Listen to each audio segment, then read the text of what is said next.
Mga bagong pangalan, ang binanggit ni Dismissed Bamban, Tarlac Mayor Alice Guo sa nakaraang Senate Executive Session, ayon kay Senator J.V. Ejercito. Elected officials. So, National position, sir? hindi naman national. So, Yun yung mga ano natin. Sana gusto ko bakit paano siya pinatakbo, kung talagang yung mga documents na talagang she's a Chinese citizen, why was she able to run? Sa kapihan sa Senado, sinabi ni Ejercito na may mga bagong impormasyon mula kay Guo na hinarap sa closed-door session na tumagal ng mahigit 1 oras. Well, dapat siguro ang comment from the start, no, dapat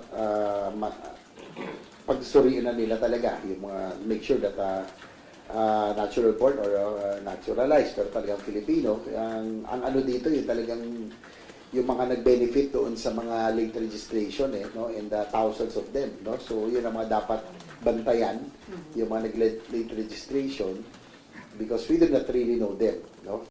There are some names that crop up, he said. Siya ay nag-aalangan kung minsan na pangalanan ng mga pangalan dahil natatakot siya. Ngunit may ilang mga pangalan na lumabas.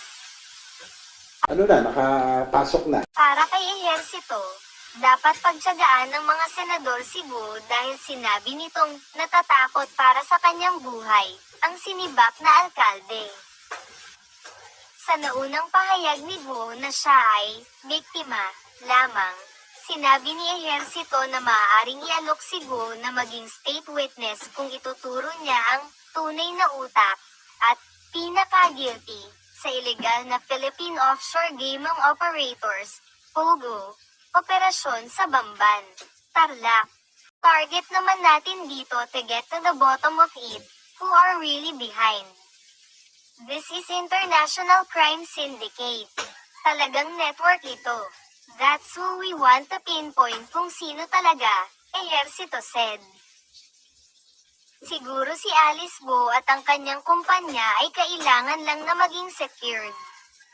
Ang tao na gusto naming tukuyin dito ay ang mastermind.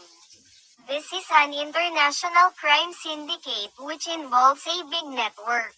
We really want to pinpoint the mastermind of these operations.